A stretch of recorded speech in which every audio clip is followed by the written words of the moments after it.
How's it going, everybody? And welcome to Rantpocalypse Talks Game of Thrones. I'm Justin. Hey, I'm Kelly, and if you didn't know it, we are a mother and son. Well, not only do we talk about TV shows, but we also play video games together, too. And just by the way, if you are listening to this on podcast, you can go see our bright and shiny faces by going to YouTube. You can find us at Rantpocalypse. Just in case. You indeed can, and I'm so happy to announce that we are officially on podcast services now, which is a really great thing for us. Yes. If you missed the announcement and you happen to be listening to this, you're like, well, I just found you on a podcast, so of course you're on a podcast. Well, you may not know, but it's a big deal for us to be back on audio-only places like iTunes and Stitcher and Google Play and apparently Pocket Cast. Didn't even know that thing existed, but apparently Pocket Cast is a thing that exists, and we're now on it. We are now a cast that you can put in your pocket. That feels really, I don't know, kind of sexy, and just sort of, in a way. I guess if you consider our voices to be sexy, then our voices are now in your back pocket as you mow the lawn, or take a stroll with your dog, or go to the bathroom, whatever you got to do. Back to the good old days. Yes, back to the good old days of actually having audio only stuff as well as our video. It's really nice to have that, and especially it's super nice to have that as we get into Game of Thrones, which happens to be my favorite TV show on TV right now. Where does it really quickly? Where does it fall for you? I know I'm like my favorite TV show on TV right now. Yeah. Actually, it's my favorite TV show. Period. Like it's bar none my favorite TV show. So I am a little bit excited for it to be back on television. Me too. It was so odd the whole week leading up to it. I was like, oh my God. I was thrilled. So it is also my favorite show. I feel so guilty when I say that, though. Why is that?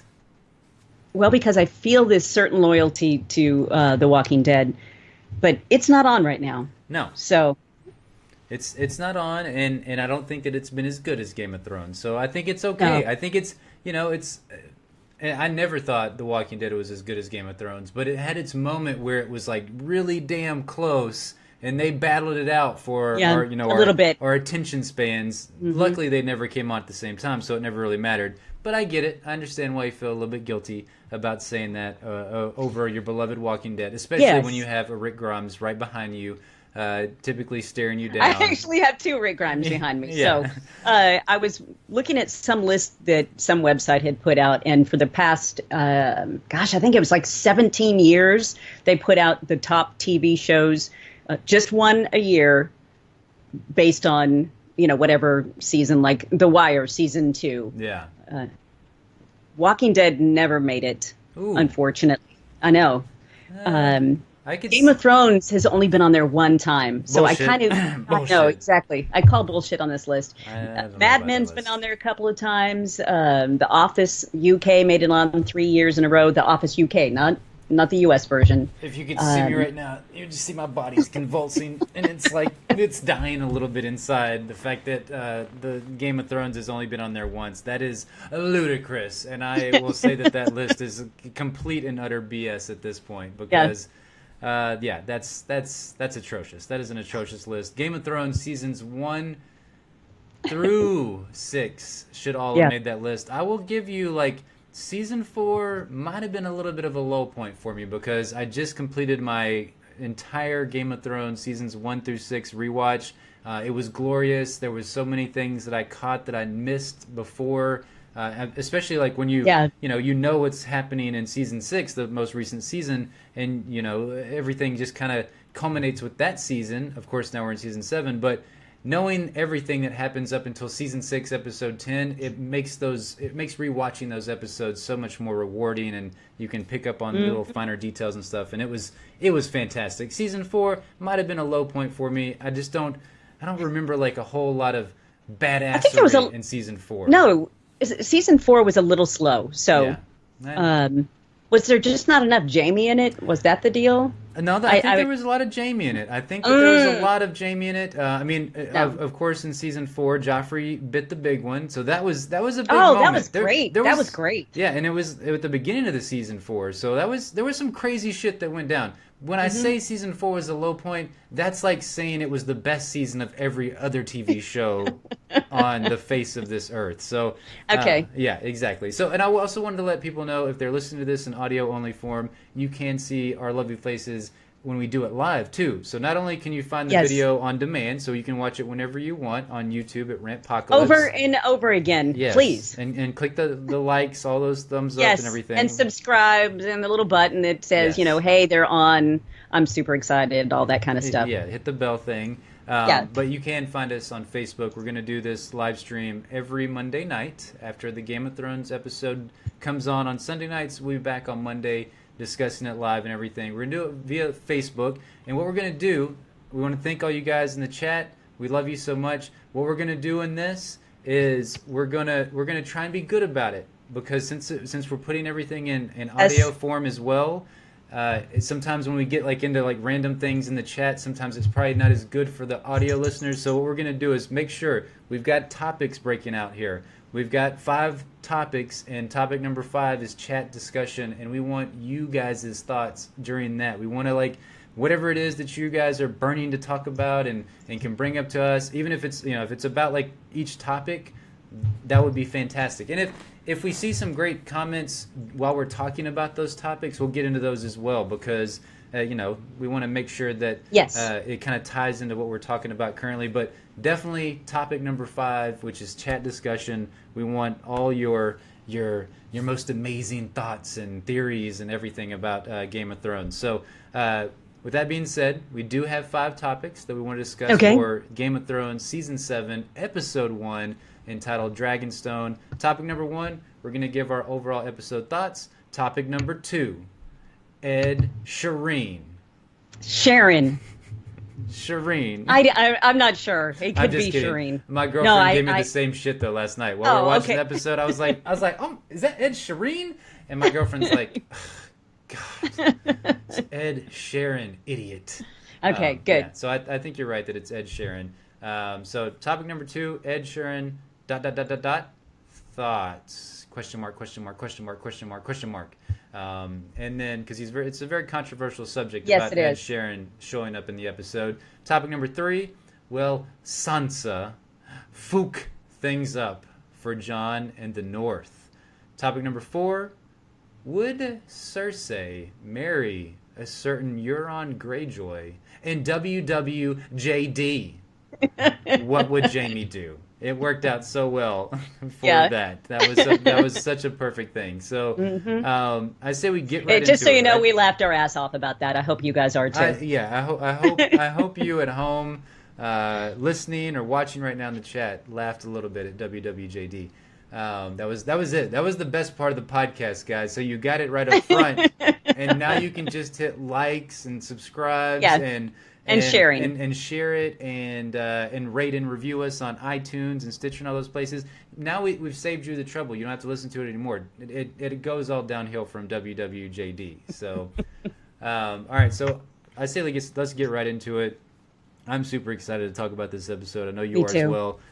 So what did you think about Dragonstone overall? I thought it blew chunks. It was so good. I was so excited. I love how they touched on everybody. We got to see what everybody was doing and got brought up to speed. And I love that we aren't going to be mired down in episode after episode of getting up to speed. I mean, Dany is already... She's here. Yeah, she has landed on Westeros basically. Yes, it's time to roll for Dany. It's on. As she said at the end, shall we begin? Yes. And I was like, yes, we shall. I was the same way. I just thought the episode was really good. I know there's a lot of people that are kind of complaining that it was a little slow, but I just thought, no, it's not slow. This is all build up. I completely agree. I'm glad you brought up the slow point. I've heard a lot about that as well. whenever I watched the episode last night, of course I went on Twitter and I had to go hashtag Game of Thrones, and I wanted to see what the conversation was about the episode. And there was a lot of people like screaming their lungs out or whatever via Twitter, via that with all the emojis and hashtags and everything and the exclamation marks. But there was a lot of people saying nothing happened in this episode. This episode sucked. Why they didn't? Nobody did anything in this episode. To those people, I don't know what you're watching because while I will admit that yes, things were a little bit slow, but that's how Game of Thrones has always been. I think what happens is people get caught up in these Battle of the Bastards and the battle, the Blackwater Bay battles, and they get caught up in all of those things. Now, granted, season 6 was insane. There was a lot of just like blow your mind moments, but they didn't. I don't remember like episode 1 having a blow your mind moment. It just came like with the door episode with Hodor and everything, and a lot of those moments they did come like earlier than your typical like episode 8 and 9 blow your mind moments. But that doesn't mean it's slow. That's like the best part about Game of Thrones is like all the build up and everything. I did want to read this to you real quick because I thought Matt Fowler summed it up perfectly. He reviews Game of Thrones on a weekly basis. I have a slight man crush on Matt Fowler's writing. I'm gonna say, my God, every time we do a podcast, we have to bring him up somehow. Because I really like his writing style. He's very succinct and to the point. Unlike myself, where I ramble about things, he can write a Game of Thrones review for entire episodes, and like it seems like it's 500 words or less because it reads very quickly. But he said this.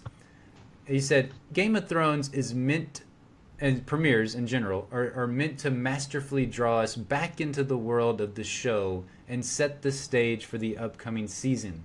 We rejoin everyone's lives and see what direction they'll initially head in. Basically what you said earlier, the fact that... I know, I'm just like, wow. No, Matt and I we're just like... Exactly. Right there together. Yeah, you guys are super tight. So yeah, I think that's exactly what the premiere was meant to do. It was meant to give us a recap and kind of let us know where the chess pieces are on the board, and I think it did that amazingly well. I think this is going to be maybe the issue if we get any more slow episodes with season 7 and in season 8 people bitching about slow episodes.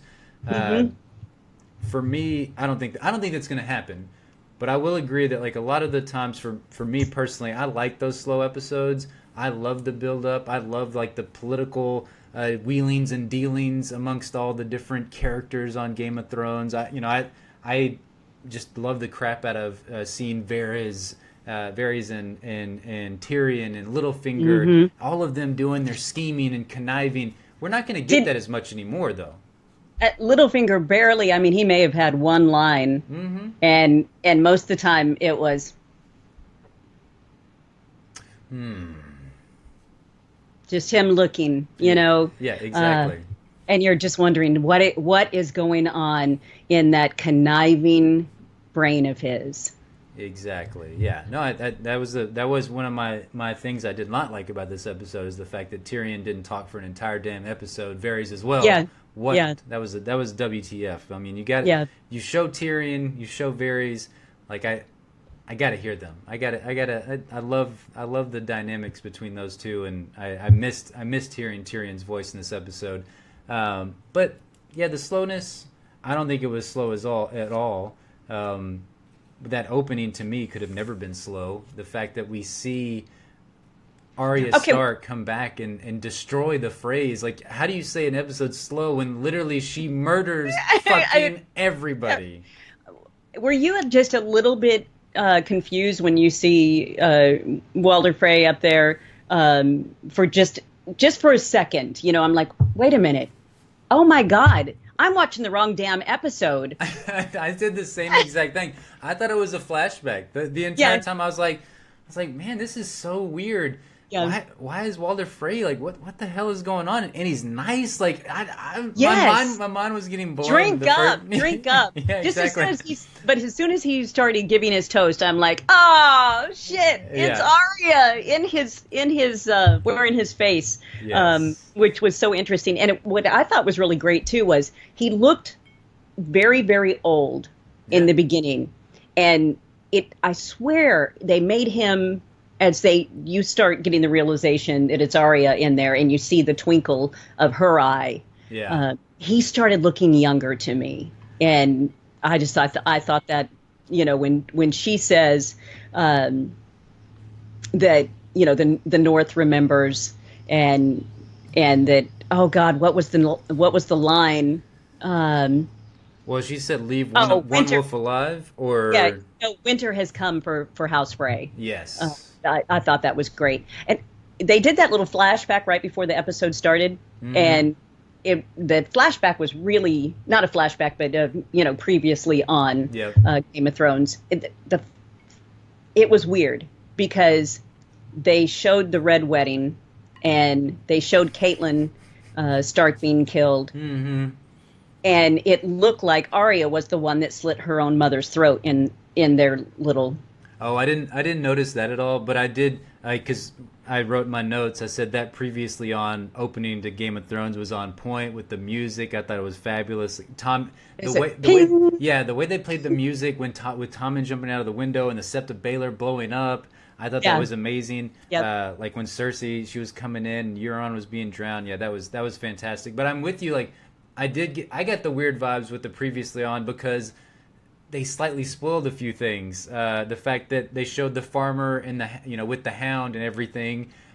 Why would they have shown that? Yeah, I'm like, why would you go to that random ass moment? But of course, it's because they're like, wait a sec, we're about to show you guys something here in this episode. We need to remind you people that this happened in season 4. So it was funny because I missed the previously on before the actual episode. Yeah, and it wasn't until my rewatch that I saw that, and so because Glenn and I were sitting there watching, and which is amazing that Glenn watched Game of Thrones with me. That is amazing. That was amazing. Good job, and Glenn.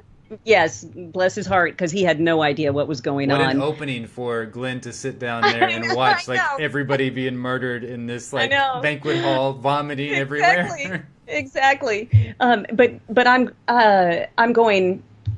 I wish I could figure out who this man and the little girl was that died. I know I'm supposed to know, but I can't figure it out. So if I would have seen the previously on, I would have been able to figure it out. You definitely put 2 and 2 together there. And the fact that, they're showing Stannis at Dragonstone, which, I mean, the episode was entitled Dragonstone. Yeah. So you kind of, I mean, you put 2 and 2 together. You knew that Dany was going to land at Dragonstone. But I did think it was funny. I'm with you. When I watched the episode the second time and I saw that previously on, I was like, damn, come on, Game of Thrones, stop spoiling shit in the previously on. Like, don't put that stuff in there. But it still was a fantastic previously on. I really dug the crap out of that. Me too. And I just had to throw this in there just real quick. I have really horrible internet, and my internet has decided that I'm not going to be able to read the chat anymore. We need the pop-up chat like they have. They do need that. Yeah, the chat. That is one thing. We're doing this on Facebook right now. I don't know how much longer we're going to be able to do it on Facebook because the chat, you can only see things happen like 4. I guess it's 4 or so comments at a time. If you pull the whole episode up in a bigger form, I was actually able to go back and read the whole episode messages that were further back. And then I was commenting on ones that I had missed as they came along. And then my computer said, "Oh, hell no, well, I'm freezing up on you." So this is what I'm getting from you and I. That's very for the audio only listeners. My mom was doing the robot, basically. I was doing a robot, yes. Yeah. Poor robot. But yes, the old poor robot. Poor man's I didn't want to get to Reese's comment because I don't know if we're going to get into much of the farmer, that whole scene and everything, because I know I don't think that's one of our topics.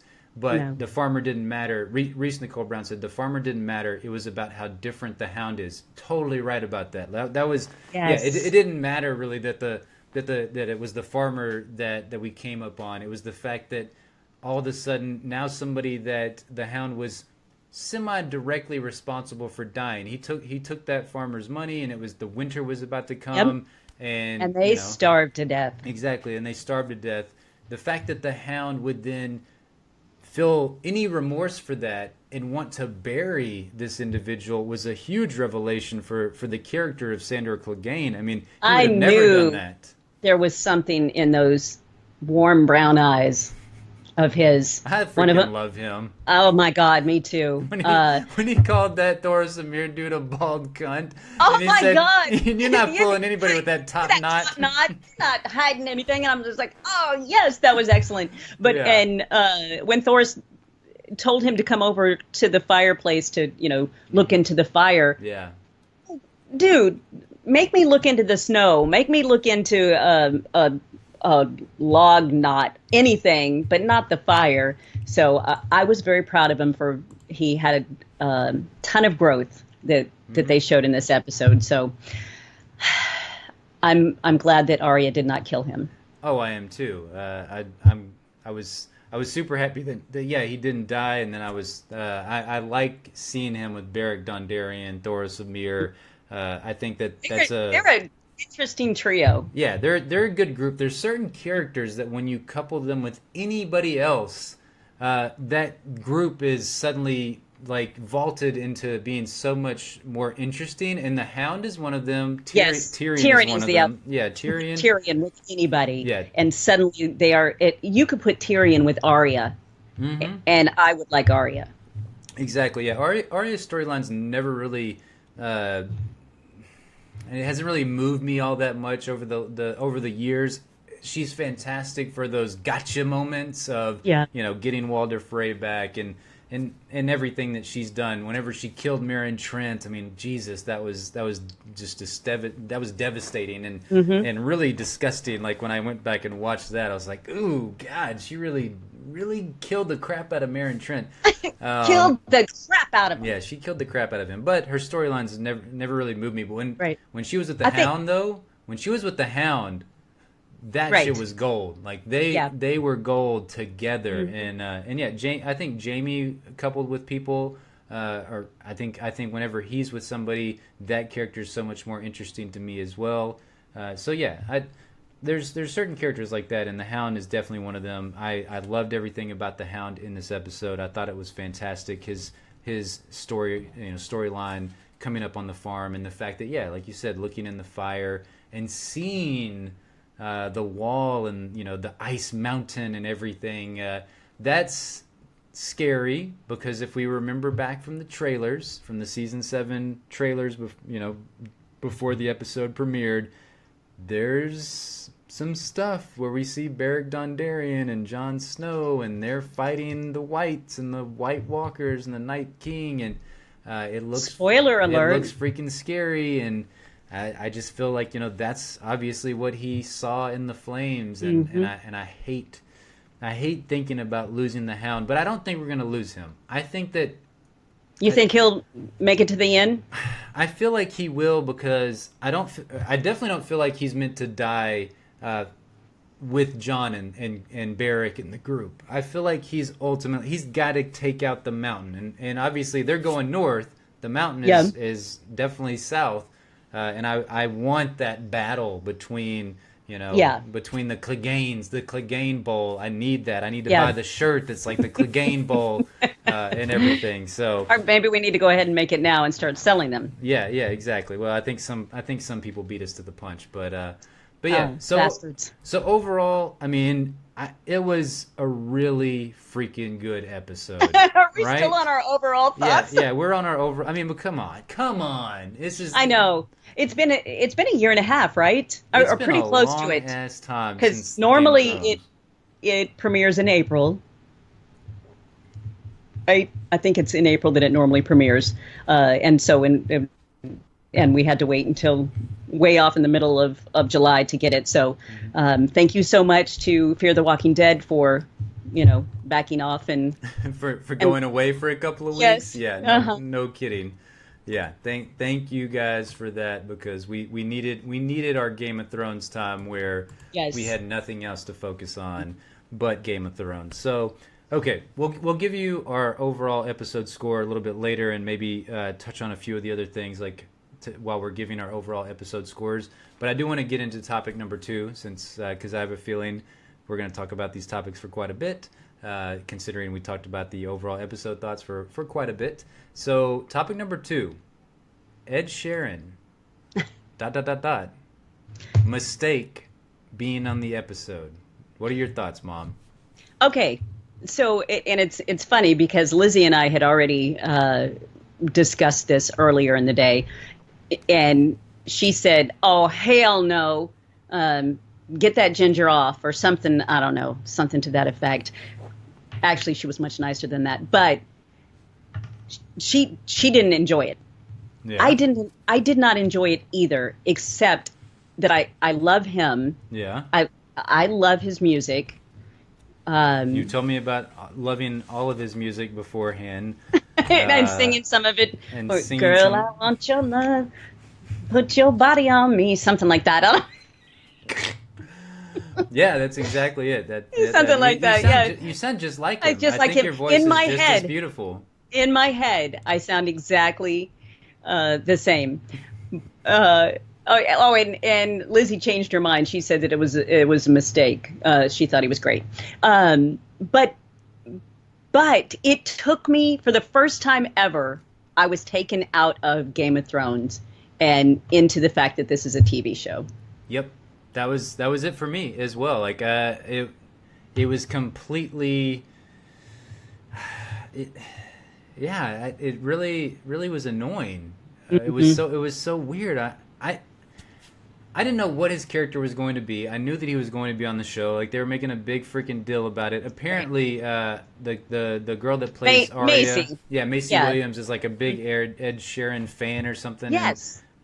And they said that long ago that they were going to get him on the show for her or something like that. Yes. And when she says to him, I don't know that song, and he's like, oh, it's a new one, and I'm like, oh, come on, y'all. Why don't you just look at the camera and go? Yeah. You know? Okay.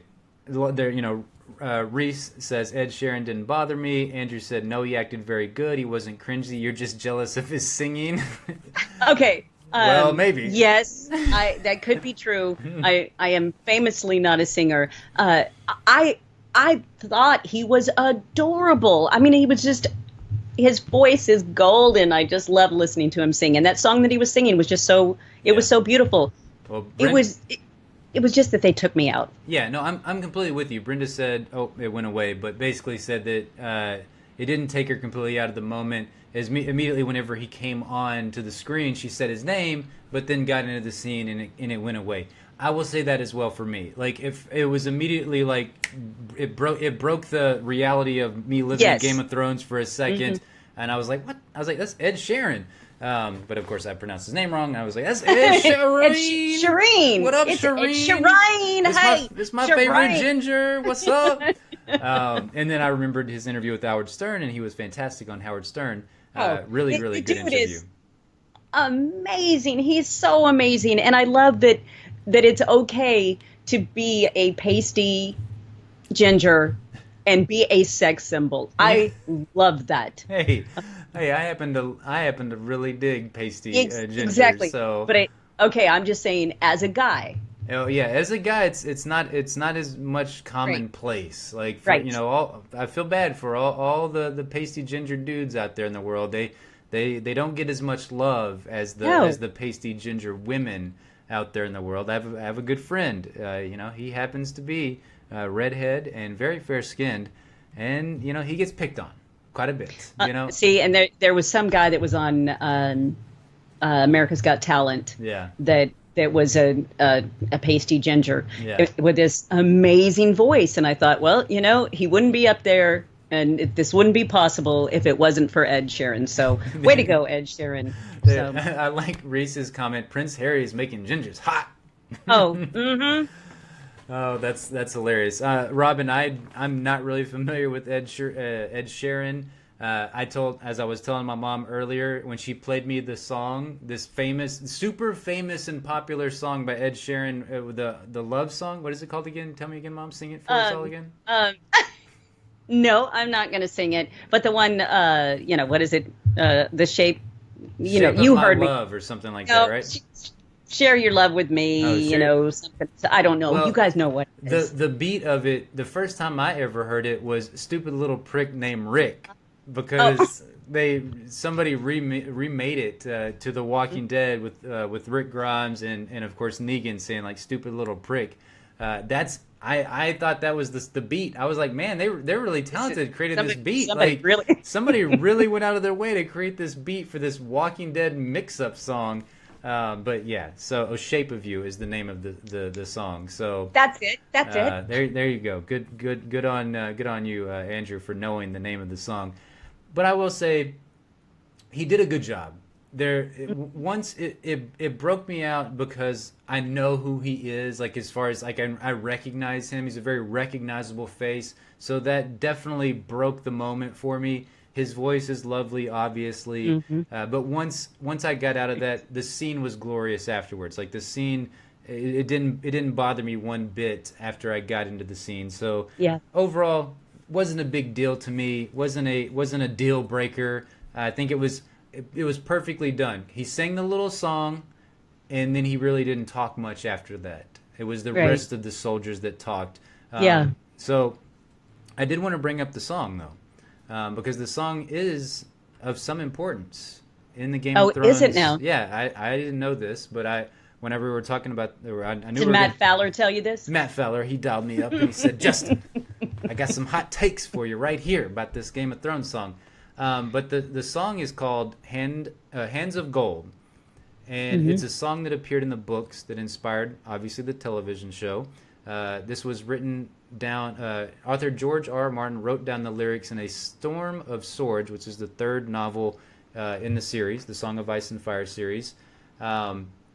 The song was written by Simon Silvertongue, who is a performer and Simon songwriter. I Silvertongue. know, exactly. Silvertongue. Sweet. Who is a performer and songwriter who knew about Tyrion Lannister's illicit tryst with prostitute Shay. Simon used the Hands of Gold to blackmail Tyrion. There are lyrics that can make his secret relationship public and potentially get him killed by his sister Cersei, although the plan backfires and the youngest Lannister sibling has him killed. Yeah, so I mean, Hands of Gold, I mean, I didn't... I would have thought that would have been about Jamie. For hands of gold, they're always cold, but a woman's hands are warm. Yeah, I don't know. I mean, this is just according to this article on the Telegraph. But I agree. I mean, obviously, I would assume that it's really written in the book. I don't know why that person would say that. No, I believe it. Yeah, but I thought it was interesting. Robin brings up a good point. And this is what I wanted to also get into with this topic. Will Arya kill those Lannister soldiers, or will they help her?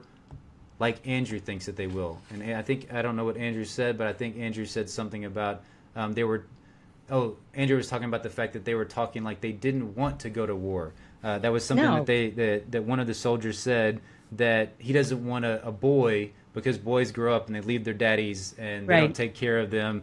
They go off to fight in someone else's war. I completely agree. I thought it was really interesting because, when she comes up on, this group of Lannister soldiers, and her first thought is, oh, I'm going to kill all these mofos Yep. because I am a badass. Yep. And then she starts talking to them and finding out that they're just guys, and they're just young guys with lives and that are very similar to family lives that, they're just ones that she'd want to be buds with. Yeah. And you could see that change on her face that, oh shit, I really don't want to have to hurt these guys. But to me, she looked torn. Like she still couldn't decide if she was going to or not. I don't know. To me, she didn't look torn at all. I didn't, or at least I didn't gather that. Like I gathered more that she was just taking in a moment of being a kid again for a second. That it was weird for her. after she literally just got done killing about 100 different people in a banquet hall, to suddenly sit down and joke with these young people again, like you were saying, like there were all these young kids and everything. I don't think that she's going to kill them. I know that there's a lot of people like going back and forth on this topic of is that what's going to come next? Is she just going to go like on a murdering spree of these people? But she's still a Stark. You know, she's still Ned Stark's daughter, and Ned Stark instilled in her values, and that got Ned Stark killed. Well, yeah, it got Ned Stark killed for sure, and obviously, I think if Ned Stark was alive today, he'd be like, "Holy shit! I didn't know I raised this, you know, like badass murderer." Not that these people didn't deserve it. Obviously. Would as a parent, would you be proud, or would you be shocked? Me, I would be proud if I was like Ned Ghost.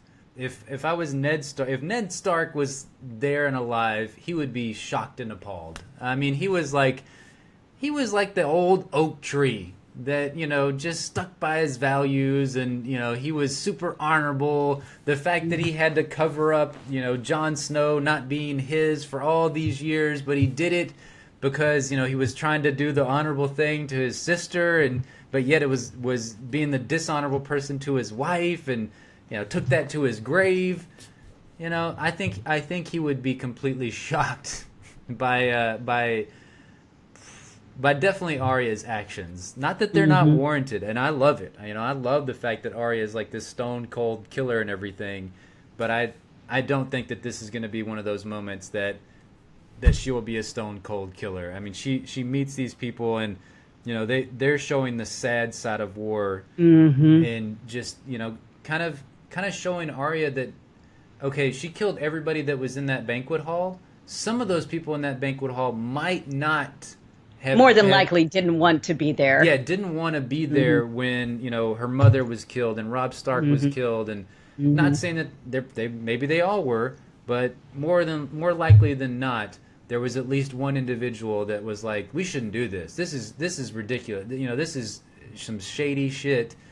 Evil stuff that we shouldn't be partaking in. Yeah, especially killing Robb's wife. Yeah, well, that was just the worst. And when they invited them into their home, like that's something that's supposed to be sacred in the world of Westeros and Game of Thrones and everything. That's when you lay down your arms, you know, to come together for that time, and then as soon as you walk out the door, then you start, you know, stabbing each other in the back. Yeah, exactly. Yeah.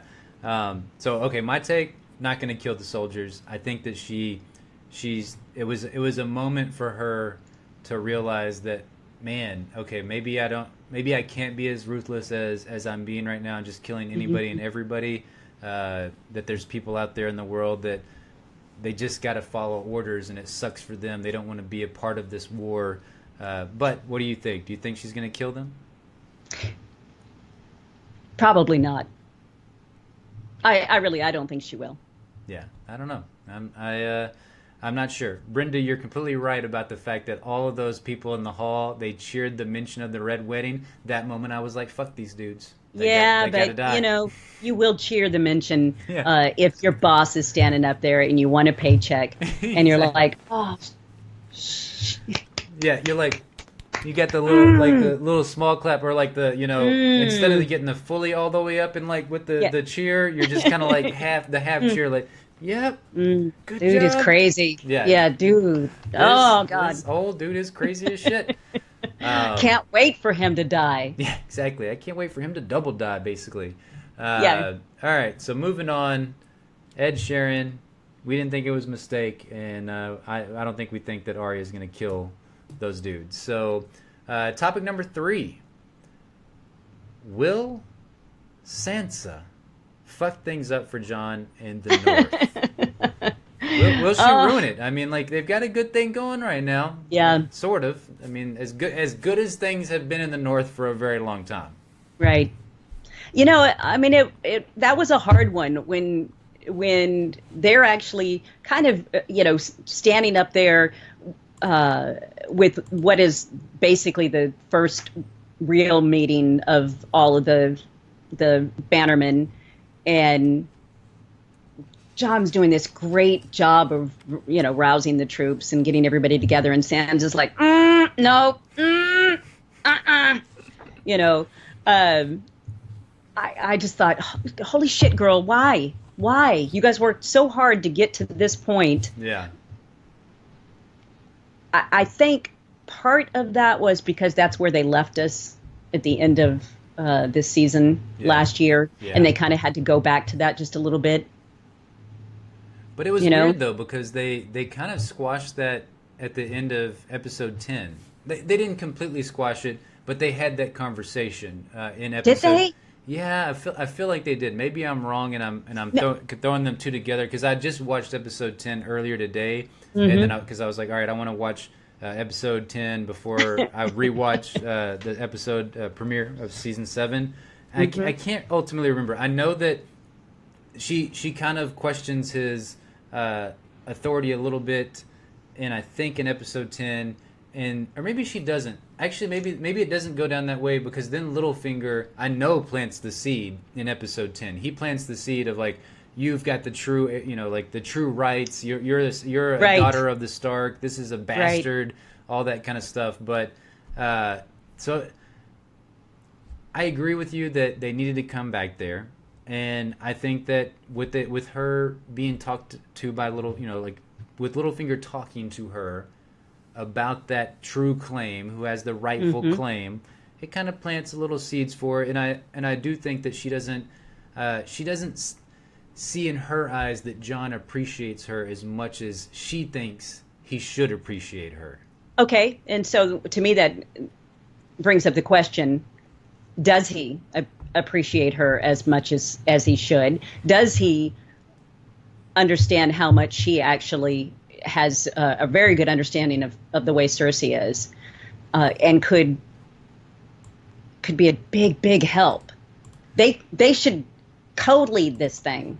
Yeah. Oh, I mean, I definitely agree that they should co-lead it, and I feel like that they are kind of co-leading it in a way, because who else would be able to challenge the king in the North's authority like that? And he's like, "No, seriously, really, I'm bad. You don't think I'm any good?" Yeah. No, nobody else would be able to. I mean, we saw Catelyn Stark kind of challenging Robb's authority back in seasons past and speaking out in front of the other lords and the leaders and everything, and Robb didn't dig that too much after a while. He's like, you know what? You did. I mean, of course. Shut your face. Yeah. She kind of a little bit like that. But I think it's okay. I think that she should be doing that. I think that she does know the people in the South obviously way better than Jon does, and should be. Jon's not spent time there. No, she's been all up in that. Exactly. She has been. So I want them to coexist. I don't think that they're going to not coexist. I do feel like Littlefinger is going to do some backstabbery and cause some type of rift, and I kind of hope he does, because otherwise it probably won't be as interesting between Sansa and Jon if there's not something going on there between the two of them. I know. Jon's a fighter. He's not this political leader, and he's going to be out there leading the men in the battle, and not just the men. Lady Mormont, because she's one badass. She's a badass. Yes, she is. So, she's like 12, and in My Hero. Exactly. Okay, so there was a little heat on them, in my opinion. Yeah. And they're not really brother and sister. No. I think they're first cousins, something like that. Is probably, I don't know. These because family structures. I don't know. Well, whatever. because it was it was Ned's sister. Yep. His baby. Yeah. So they're first cousins. There you go. You got it right. This could work out really good.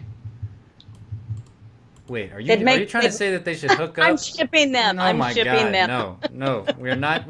We've already got enough family shipping going on in the world of Game of Thrones. But if we don't ship them, then Littlefinger is going to try to claim that. Well, Littlefinger already wants to claim that, and I liked when Sansa says, like, "I know what he wants." And I was like, "Oh man, yes, Littlefinger wants the dirty stuff, and we don't want that." when she tells him, you don't have to say anything. We'll just assume that the last word, that you were going to have was going to be very clever. Something along those lines. I'm like, you go, girl. Yeah, that was the great. problem is with that is you don't want to cross him too much. He don't piss him off. No, I mean Littlefinger has been the architect of everything that has gone wrong in our story of Game of Thrones. I mean, he has done a lot of really terrible stuff. I love how slimy he is. Yeah, well, I love Peter Baelish. He's one of my favorite characters. I'm glad that he's still around. In the spirit of shipping people, I do like Robin's comment that she is shipping Sansa and Pod. That's who I ship. LOL. So that's a pretty good ship. That would be really sweet. They'd be adorable together. I do like that shipping. I did want to bring up something that I thought was interesting that Reese brought up a second ago. The fact that Cersei is not taking the White Walkers as seriously as she should, but then on the other side of the coin, Jon is not taking the threat of Cersei as seriously as he should. And when either one of those at this point, if they are not taken seriously, can just derail all of their plans. Because Cersei, I don't think because she's all about the legacy of her and Jaime at this point. She doesn't give two shits. She doesn't have any heirs to the throne anymore. That whole conversation was just amazing. Yeah, no, it was fantastic. But so I mean, I just feel like Cersei could see a White Walker in front of her face. The Night King could come knock on her door and be like, "Hey, how's it going?" I don't think she gives two shits about fighting that battle. I think she would burn everything down to go down as the leader of the Seven Kingdoms or the Three Kingdoms according to Jaime. Yeah, I think it's three. Yeah. Yeah, it's just three. Maybe. I think you're reaching for the seven. You may still be reaching for the three. But at this point, I don't know which threat is more dangerous in the short term. I don't feel like... I feel like Jon is right in this regard because I don't feel like Cersei's threat is very imminent. She's got a lot to deal with Dany and Euron and the Tyrells and just all this and the Sand Snakes. I loved when he says that she's 1,000 miles away. I love when they do that for us and give us a better perspective on the way everybody is situated. Yeah. Because sometimes they travel much quicker than you think that they are going to. Sometimes it takes them forever, but sometimes they suddenly show up at King's Landing overnight. Yeah. Or if you're Varys, you go from Marine to Highgarden to exactly. I forget where else he went, but in the span of 10 minutes. Yes. He's super fast. That's for sure. So I think the White Walkers are more dangerous. That's what Robin just said as well. The White Walkers are more dangerous right now. And Rhys said the Lannisters would end up just like Stannis when he tried to attack Winterfell. Yeah, they're kings in the South. They're lords of the South, and winter is definitely here. We were talking about the farmer and the hound and everything. It was so crazy to see what it looked like in season 4. It looked like they were in the middle of summertime whenever Arya came up on the farmer. And it's supposed to be just a couple of months ago. Whatever it is, winter's definitely here. It looked like this gigantic snowstorm was happening there. So if they're down there in the South, they're not going to be. They don't want to go fight in the cold. Nobody likes doing anything in the cold. So Cersei and them, they're gonna deal with Dany and them for a little bit. So I agree with Robin, the fact that right now I think Sansa is worried about the wrong thing. At the end of the day, she needs to see a White Walker, she needs to see the Night King, and realize that's why they make such a great pair. Yeah, because Jon is worried about the White Walker, and if seriously. White Walker, Cersei, they are almost equally as scary. Exactly, they really are. They really are. So, I like that they, that way they can have eyes in different directions, and I think it'll be a good pairing. So, and I'm kidding about shipping them. So it was a joke. You're like, I'm not shipping them anymore. I'm not. Hopefully, end of discussion for topic number 3. Hopefully she doesn't. But I will say that Littlefinger, he's a slimy bastard, and I could see him sneaking and conniving his way into getting her ear and making her do something. Do what with her ear? And good God, Justin, you're disgusting. Well, he definitely wants to get something in that ear. That's for sure. That is for sure. All right, on to topic number 4. Last topic before we get into chat discussion. Would Cersei marry Euron in WWJD? What would Jaime do if that was to happen? Oh, I think she most definitely would and will marry him. Cersei is so about power. Yep. And if she thinks that marrying him is going to bring her more power, and it will. It certainly will, as long as he gets back with his ships and stuff. Right. And his special little priceless gift that he's going to bring to her to win her heart. Technically, he has 2 gifts, right? Well, are you talking about the isn't he famously the big PP? Well endowed? Yeah. Yes, because didn't he? Yeah, he brags about it, right? Well, he brags about it. I don't know if he's famously. Yes. I mean, that's what the gift he was going to give to Danny. But yes, I mean, his big cock. Yeah, we haven't heard anybody else attest to this. Yeah, I will say, we talked about this before we went on. He's kind of hot.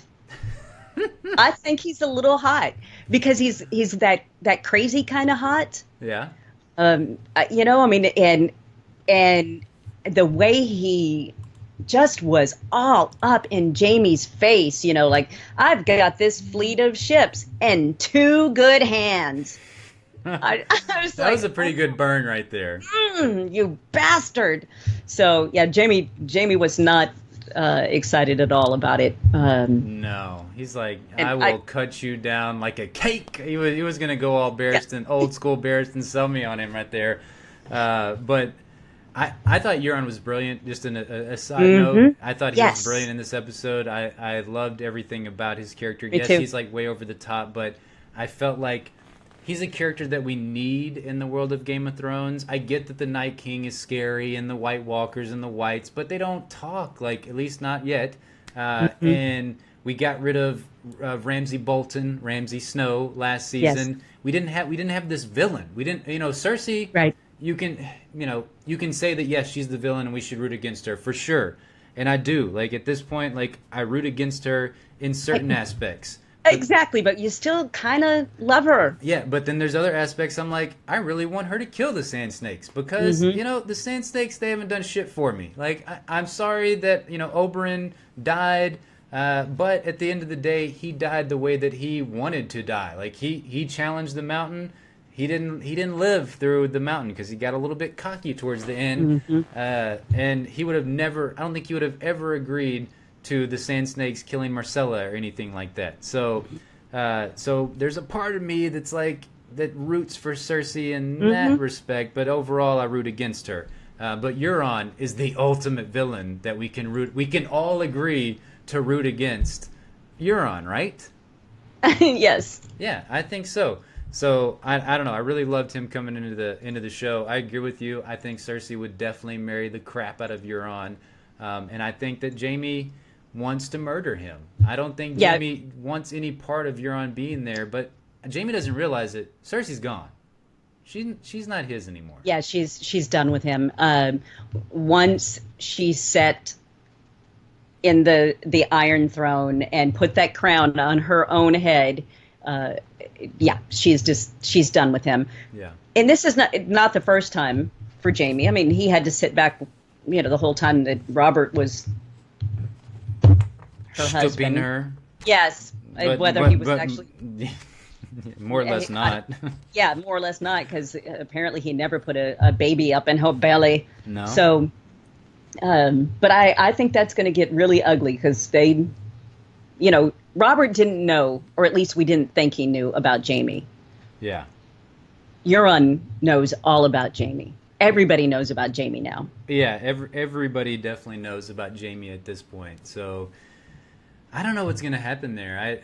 I feel like that's got to be the final nail in the Jamie and Cersei coffin, that Jamie will eventually wake up and realize that she's not the same Cersei anymore. The conversation that you were alluding to earlier that you loved between the two of them whenever that person was painting the map of Westeros and everything, and the fact that he wants to discuss the death of Tommen, and this is twice now that she's just kind of gave him the cold shoulder, and she's Tommen. Yeah, he betrayed me. Yeah, little punk. Exactly. And moments like those are the moments where you're like, all right, it's time. Right. It's time for Cersei to get hers. It's time for Arya to come in and stab her in the face. Whatever Arya, evil stuff Arya's going to do to her body. There was a time when we would discuss Cersei and we would talk about how evil she was, and people would constantly come up with the argument, well, she's a really good mother. She loves her children. She would do anything for her children. Bullshit. Yeah. Those kids were there as a chess piece for her. Towards the end, they definitely were. I mean, I don't think that they were so much in the beginning, but once she realized how awful Joffrey was, I think that really changed her. Did you think she realized how awful he was? Oh yes, most definitely. I mean, I'm telling you, that's where it helped going back and like rewatching all the seasons. Yeah. Because oh yeah, she most definitely did. I mean, she had the conversations with Tyrion. I feel like she had conversations with multiple people. Definitely, I want to say 100% positive that she had the conversation with Tyrion and was like, I don't know what to do with him. He's an awful human being. He's, I still love him because he's my son, but more or less like, I wish I could get another son at this point. So. But once that started happening, and the fact that Tommen was so weak, and Marjorie came in and was manipulating Tommen, and then the fact that she lost Tommen to the crazy guy, forget what his name was, the High Septon. The High Sparrow immediately. Yeah, so quickly. His mind was very, very weak, but he was so young. But I know in that previously on Game of Thrones, when you got to see Marjorie for just a second, I know it hurt you just a little bit. It did hurt me. I love me some Marjorie, and I miss her on the show every time that she's not on the show anymore. There was everybody in the chat was saying while we were discussing this whole, what would Jamie do? A lot of people are saying that Jamie is ultimately going to kill Cersei. I think that would be a very interesting twist on the show. I think. I don't know if it's gonna happen. Like, I don't even know if Jamie's gonna survive. Like, I don't know. I don't know what's gonna happen with Jamie going forward in the show. So I'm reading some of the comments. I had to close mine out again. Oh, I thought you were typing back to somebody. Oh, I am. Oh. But the only way we're able to do it is in a personal chat. Oh, okay.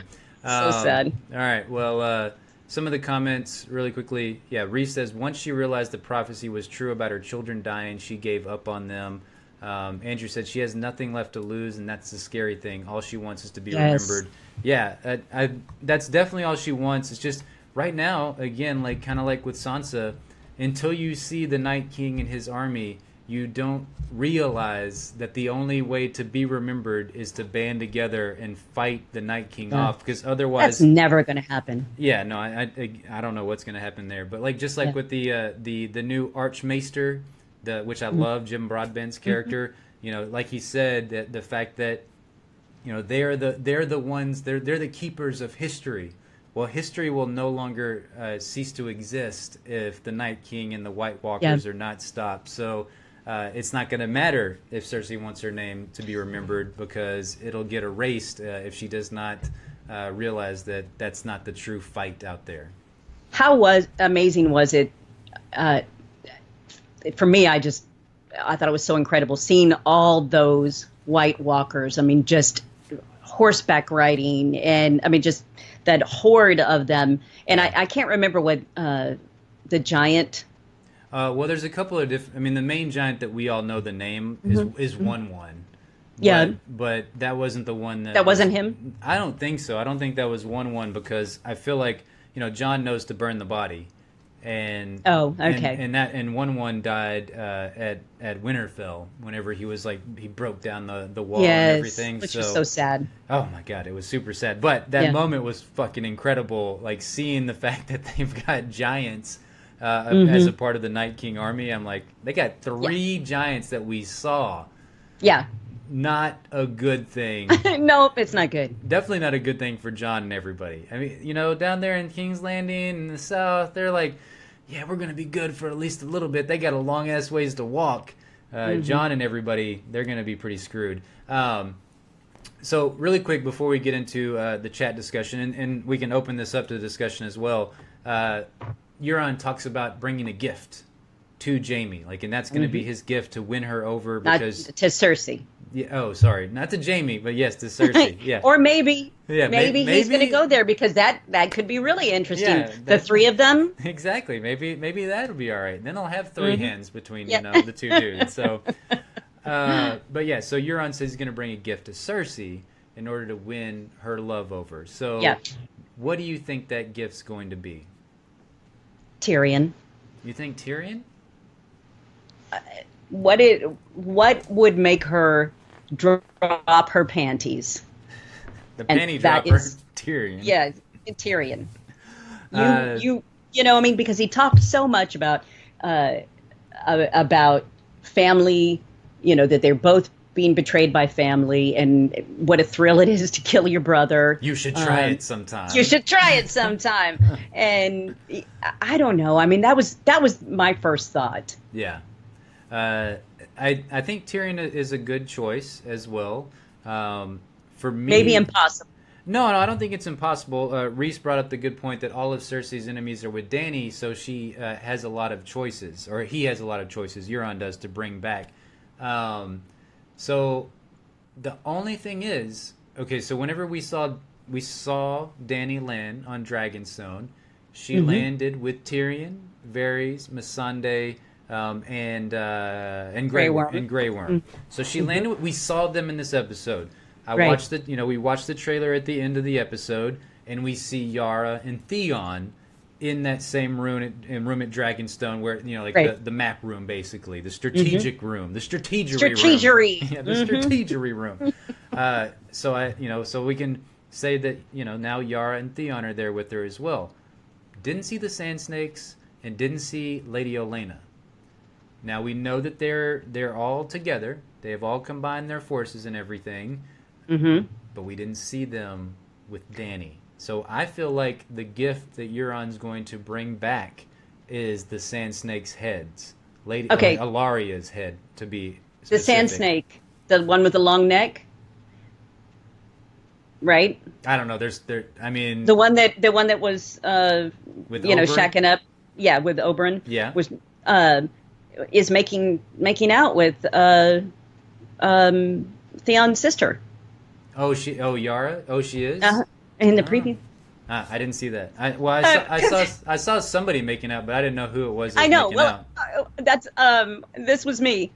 I grabbed my remote. Oh my God, who's making out? And I paused it, and I was rewinding and pausing, and Glenn made fun of me. But that's hilarious. That's who was making out. Okay, maybe. I don't know. I still feel like it's going to be one of them. Like it's going to be Olenna. Or one of the Sand Snakes, because the Sand Snakes specifically because they killed Marcella. Like Reese said, he could get the Sand Snakes because they killed Marcella, or Olenna because she killed Joffrey. They don't know. The Joffrey thing is still unknown at this point. Like at least as far as what we know on the show. Right. Everyone thinks that it's she thinks it's Tyrion. Yes, or at least that's who she blames. Or Sansa, because she blames her. Yeah, Sansa, that murdering bitch. Or didn't she call her the murdering C word? I think she might have. I mean, everybody loves cunt Yes, on this the show. It's so fabulous. I love it as well. I mean, it's my it's one of the best words. There's no doubt about it. So, I don't know. That's my guess. Is the Sand Snakes? Okay. I don't think it'll be Lady Olenna, but I think it'll be the Sand Snakes for sure. I like Michael's comment. Olena's a grinder. She knows the game. She's safe. I know. I love that. Yeah, I agree with you there. She does know how to save herself. But I think at this point, everybody's a little bit not on their A game because everybody hates everybody so much at this point that they're all fueled by like the passion for either revenge, mainly just revenge. Like everybody just wants revenge at this point. It feels like. I don't know anybody that other than John. I think John is the only one that is like, I just want to kill these freaking White Walkers. His is more of a it's very honor. Pure. Yeah. Yes, very pure, exactly. But no one seems to. It's like, hey, dude, next week let's all get together and drink some beers and hang out and tell stories by the campfire. No one, they don't do anything fun ever. Well, the soldiers did. They were all singing around the campfire and everything. And eating one rabbit. Yeah, well, that's about probably the extent of the fun that we're going to see in season 7 of Game of Thrones. That's true. That was the highlight of the fun. Yeah, definitely the highlight. And Michael, I completely agree with your statement. Michael said the Sand Snakes would be an empty win. Completely agree. The Sand Snakes were always a waste of time, I feel like, on the TV show. I have despised all of the story and plot lines with the Sand Snakes. Obviously, the most interesting part of the Sand Snakes is that they killed off Myrcella. Like I think that was the highlight of their whole entire storyline. Okay, what about when Bronn was in prison? Not gonna lie, she was smoking hot. She was super hot, and she gave me a good laugh whenever you need a good girl, but you want a bad pussy. And I mean, I'll never forget that line. It's a classic line in the Game of Thrones line lore. But yeah, no, I could do without the Snan Snakes. The Snan Snakes, you don't like them? No, not a big fan of them. Well, it'll be really interesting to me to see what he comes up with. He was extremely confident. I don't think he wasn't doing that bullshit thing that guys do of, I got something. I have a plan. I think he actually knew. Gift. Look at these flowers I got you. Aren't they so nice?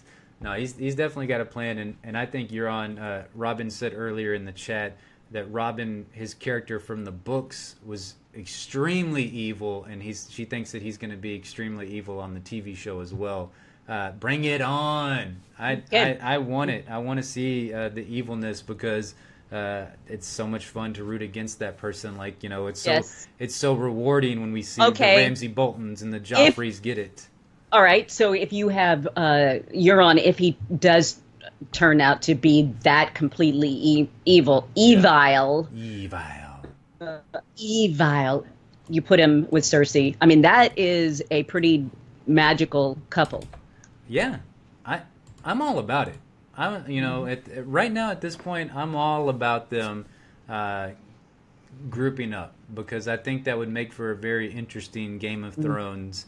And I think Euron is about to mess stuff up on the show. His ships looked badass. They were incredible. God, I got the chills. Yeah. Jeez, they were so cool. Yeah, they were awesome, and he's got a whole freaking bunch of them. And like he said, he's been doing this for years now with ships and destroying places and raiding. I'm the finest captain in the 14 seas. Yeah. And of course, I thought of Captain Morgan. Captain Morgan. What would the captain say or do? Whatever the captain used to do. I can't remember those commercials. But yeah, I think he's about to do some major damage to Dany and her team. I think that Dany thinks it's going to be a little bit easier than it's going to be, and I think she's in for a rude awakening with Euron and his fleet of Ironborn ships because they look badass, and he's got a whole lot of them. I wanted to close off with the whole like Cersei and Jaime and Euron and everything. Reese said, theoretically, Cersei could take Highgarden away from Olenna, and it might work because Cersei killed off all of her heirs. So I am curious if that is where Jaime is going to go. Like we see Jaime in a battle, you know, and the way that they spliced the trailer for the season 7 trailer, it seemed like he was in a battle with maybe the Unsullied or something like that, right? I can't remember. I'd have to go back and watch the trailer, but I feel like Jaime's going to take the battle to Highgarden. Maybe that could be what we saw in the trailers where he's like leading the charge, looking all Jaime badassery, my mom falling in love with him and everything. So a little bit more every day.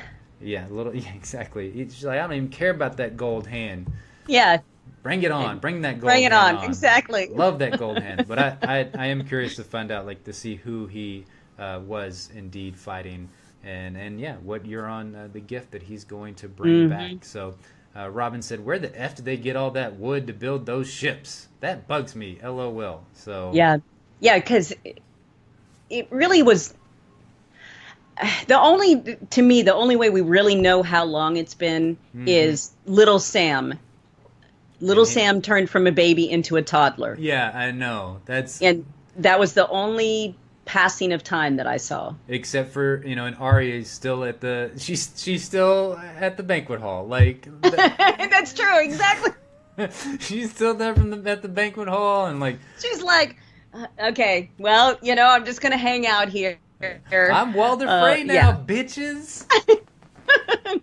Okay, what else did she do as Walder Frey? Yeah, exactly. What did she do? Yeah, I don't know, but yeah, you're totally right on that. That's probably one of my bigger gripes with Game of Thrones is like, what the hell's this timeline at this point? They play so fast and loose with the timelines now. I just learned to forgive it though. Like I'm just like, yeah, whatever. It's too good not to. I don't really want to see him building all those thousands of ships. I just want him to show up and look badass whenever he drops them off to Cersei. So and we hadn't talked about it at all, and that's because we picked topics and so we have to skip over a lot of great things. Yeah. But Sam at the Citadel. Oh, good God. Oh my God. Oh, the horrible, tedious, the bedpans and feeding those old farts, but the bedpans over and over. It was hilarious. The poop and soup is basically what it was. Yes. Yeah. Yes. I want somebody to make that into like this like some beat, like it's what it sounded like. It sounded like it was about to break off into some beat. They did. Or something. I mean, they had it, the beat going, and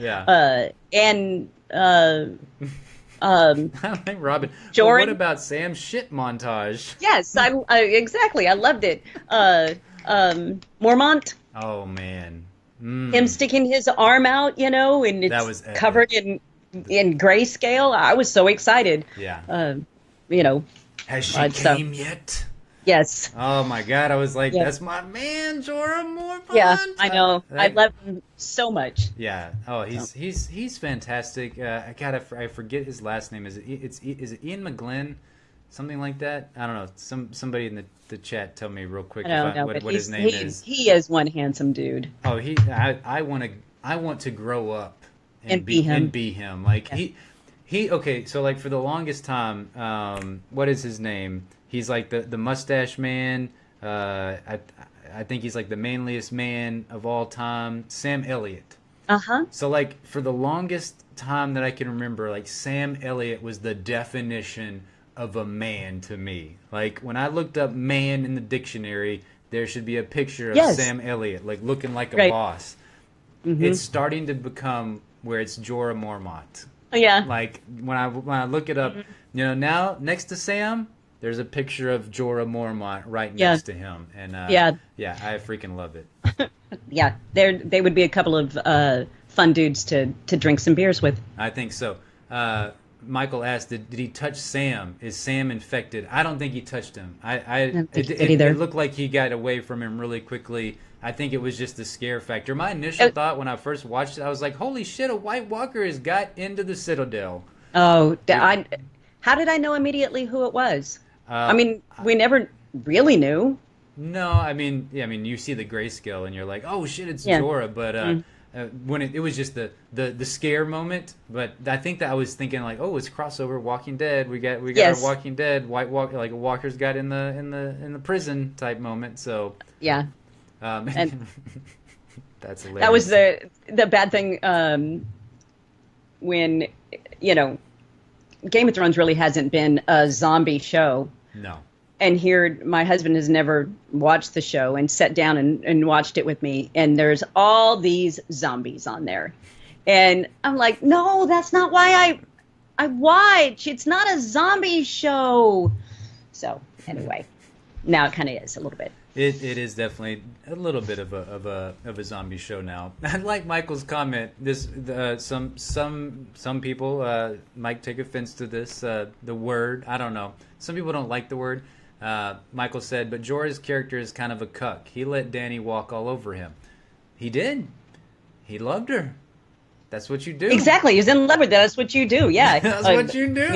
You let if you're Dude, you let if you haven't learned that yet, Michael. Oh no, Michael, you're fine with the word. I just no. I don't think it's inappropriate. Is it's just it's just a word that gets thrown out in the vernacular these days a lot. Okay, I have never heard that word. Oh my God, are we teaching Mom new words again? Because I thought he just misspelled cock. No. Cuck is a man who's a little bitch. Oh, I like it. I'm going to call a bunch of people. Can I use that on the radio station in the morning? I mean, most people wouldn't even. Hi, y'all, cucks. You cucks do everything I say. Yeah, no, I think it's hilarious though, Michael. Yes, and Robin, you were right. We have said much worse on here. Yeah, much worse. And Reese said he's lucky she didn't kill him when she found out he was there to kill her. Yeah, I completely agree. I mean, that's the moment that you get on your hands and knees and you say, I'm sorry, I will lick your boot now. Yeah. From here on out. So, but I agree and disagree with you at the same time, Michael, if that's fair. I agree that yes, he is somewhat of a cuck, but I disagree that it's a bad thing. Like there's a lot of things you do that you just you show how much you love that person and how much you will be willing to do for their affection and attention. I guess that's some cuck-like qualities, I guess. Yes, exactly. But it's good cuckery. Yeah, good there's cuckery. good cuckery and bad cuckery, and that's definitely good cuckery. Yes, and Robin, bukkake, is that? I think that's what she's talking about. I don't remember when we talked about that. I don't remember talking about that one either. And I'll have to look that one. Yes, Merkin. We had the Merkin conversation. That I taught Justin Merkin. Yeah, you taught me about Merkin. I with what Michael said. He's living in a cage dying. That was crazy to me. I didn't see that coming. I guess he's waiting for, these maesters to be able to take care of him, which is what I hope. But I kind of feel like, the maesters are the best doctors, the best, the smartest. You just hope that they're going to be the ones that are going to find the cure. So that's where you go. Which we know that there's a cure out there. Because Shireen, I think Shireen, that was her name, Stannis' little girl. Yes, that was the only Shireen. Yeah, well, Game of Thrones. There's so many different names, but no, I'm talking about Ed Sheeran. Oh, that's right. Oh, Ed Sheeran. She got cured. She kept, she kept some of the grayscale on her body and everything, but she did before get cured. She burned. Yeah, before she burned. May she ever rest in peace. So.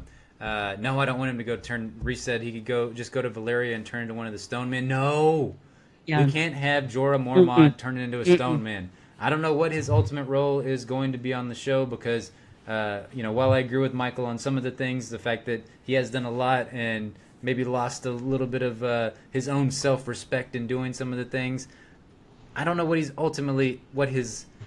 the end goal is other than to fight off the White Walkers, because I don't think Dany's going to need him right now. I think Dany's going to need him for the wars to come between the Whites, the White Walker, and the White Walkers and the Night King. So, but I think his ultimate goal is to eventually be back by her side. I mean, that's I never ever thought that when she banished him that she was really that was forever. Yeah, no, I didn't either. Dario, he's out for good. Sorry, Dario. Oh, I hated to see that one go. I know you and but he lots was the of one other that, ladies yeah, hated well, to see that.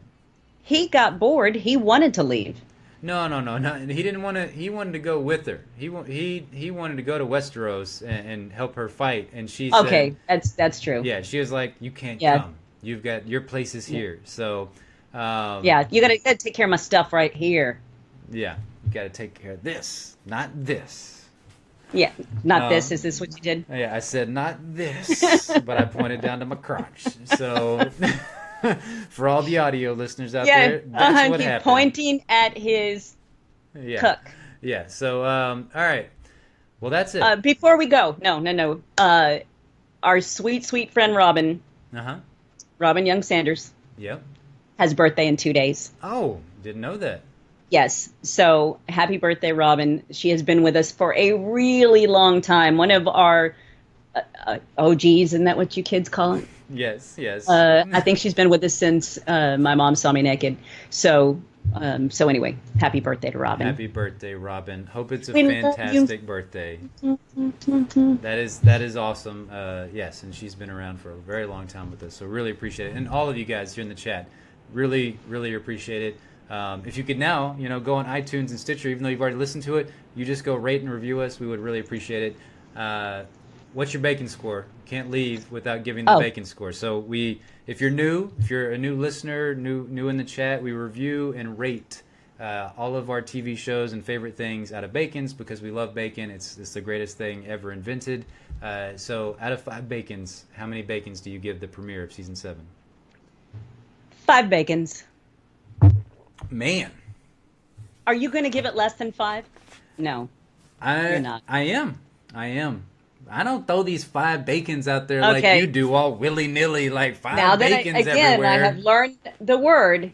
Don't be a little cuck. I'd be the opposite of being a cuck. You're the one being a cuck to the Game of Thrones. I am not being a cuck. You're being a cuck to the Game of Thrones. Okay. You're like, I'll give you a 5 just because you're Game of Thrones. Okay, you're right. Oh man, we've got some dissension in here. Good Lord, I wish I could keep up with some of these bacon scores, but Tanya gave it 3.5 bacons out of 5. Great setup. Andrew said 3.5 bacons. Robin said 4.5 bacons out of 5. Better episodes are to come, but this was still a good episode. Brenda was 5 bacon wrapped rabbits. Wow. So, dang, that is a lot. All right, well, you guys are in it together. I'm going to agree completely with Robin that this was a 4.5 out of 5 bacons for me. Fantastic setup for the season. The only negatives were Ed Sheeran breaking my Game of Thrones moment, and then there was nobody at freaking Dragonstone. That's not realistic. That castle is freaking magnificent. There's at least going to be one damn person at Dragonstone. I don't care if it's like, scragglers that are just like, oh yeah, there's no lords here anymore. This is our home now. Fuck all those other lords. There was somebody had to have been there because the lantern was lit. I think that thing just stays lit, but you might be right. There might be somebody just popping up out of somewhere like a little bit later on. I did love how she ripped down Stannis' banner. Yeah, that was fantastic when she ripped down Stannis' banner. Squatters, exactly, Tanya. Squatters, that is for sure. And I want to say this. The episode itself got 4 bacons off of this right here when Jon Snow said, "I will not take away a family's home that has belonged to a family for centuries." And then he just, bam! He just slapped his hand down on the table. That's my man, Jon Snow. Okay, wait a minute. He is the greatest man on the face of this earth. Why did you say it got 4 bacons just for that?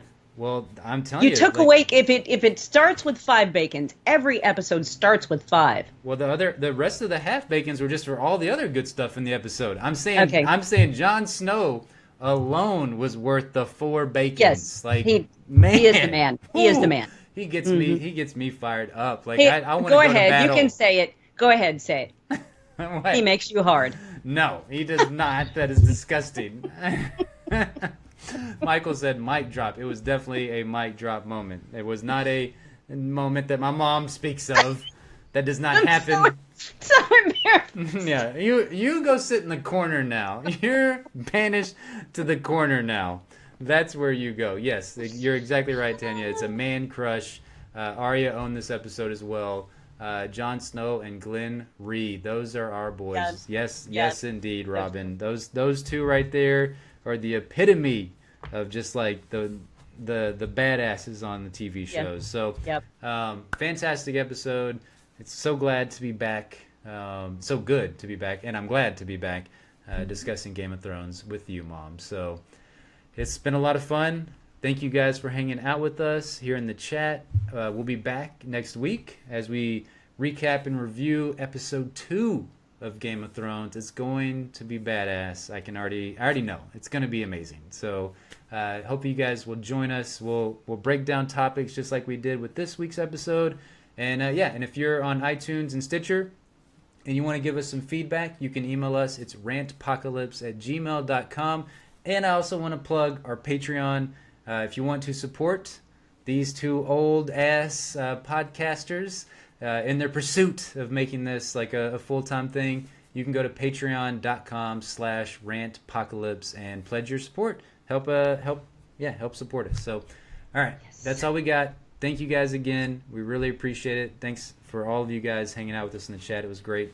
We hope you all have a fantastic... Yes, you guys are the best. Have a fantastic rest of your week. Bye.